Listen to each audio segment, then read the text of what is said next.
Elementals are supernatural entities who reside within the elements of the earth, like air, fire, water, minerals, and so on, and who are based in a different dimension and not seen by people unless they happen to have a special ability to perceive them. The bodies of these entities are composed of and are a blend of physicality and spirit. They're not physical like us, nor are they completely spirit, but are in an in-between state. These entities cannot leave the element that they're bound within. If they move, then the element will move with them. Occultists believe that when an element is active, like lightning, rain, heavy winds, fire, and so on, it is the elementals that reside within them that cause them to be active. The belief in the elementals goes way back to animism, which is the ancient belief that everything living and in nature is infused with spiritual life, and that spiritual life was later known as the gods in various cultures. For example, like the Greeks and Romans.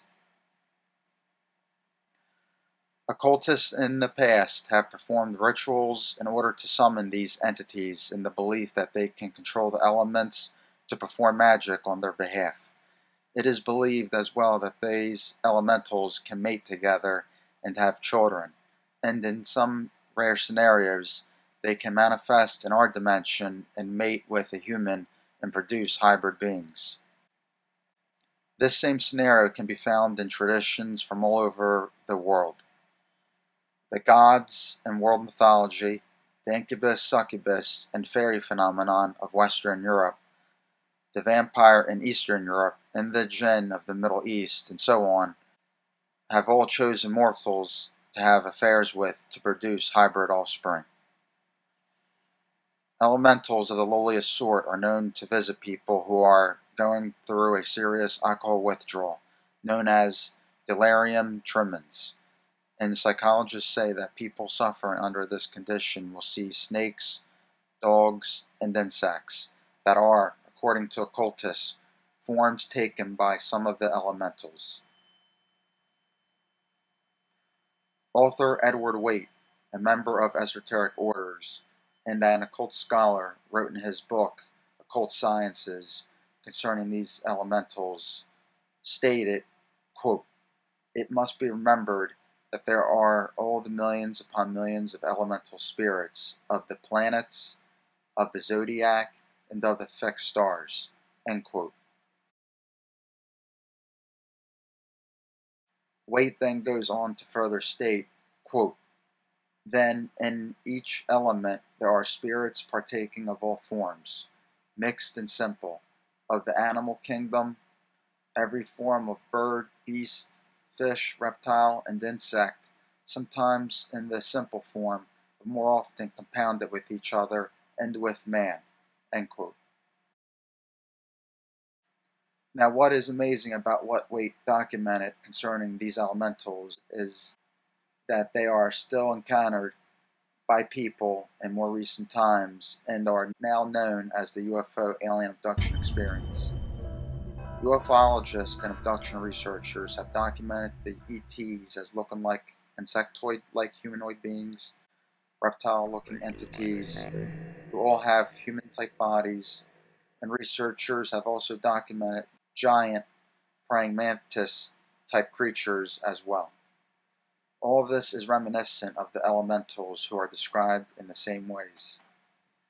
The ETs even disguise themselves as animals as part of a false memory that is beamed into the minds of the abductees, which is even more reminiscent of the elemental spirits who are sometimes recorded to be in the form of an animal. The elementals, as documented by Waite, not only live in earth elements on a different dimension, but even on stars and planets, which also parallels the UFO entities, sometimes either saying or insinuating that they come from other planets or star systems, like Zeta Reticuli.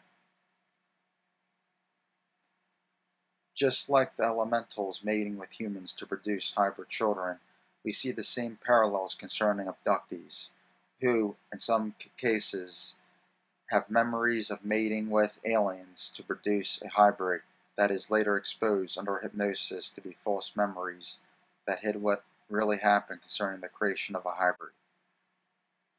John Mack, who was an American psychiatrist and professor at Harvard University, treated abductees, and some among them told him that the aliens are beings from another dimension, and this dimension gives them the ability to become one with everything on Earth and the universe. This is similar to the elementals, who are believed to inhabit the elements of Earth and the universe from another dimension of existence. Rick Strassman, a medical doctor specializing in the field of psychiatry, and who back in 1990 to 1995, under the guidance of the federal government, experimented with a drug known as DMT on his volunteers.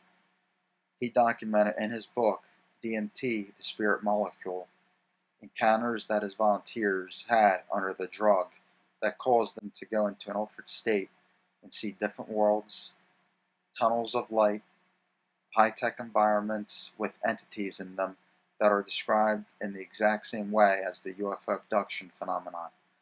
Both feature entities like reptoids, praying mantises, insect-like beings that perform medical procedures. The elementals, the ETs, and beings seen under DMT all require an altered state of consciousness in order for people to perceive them.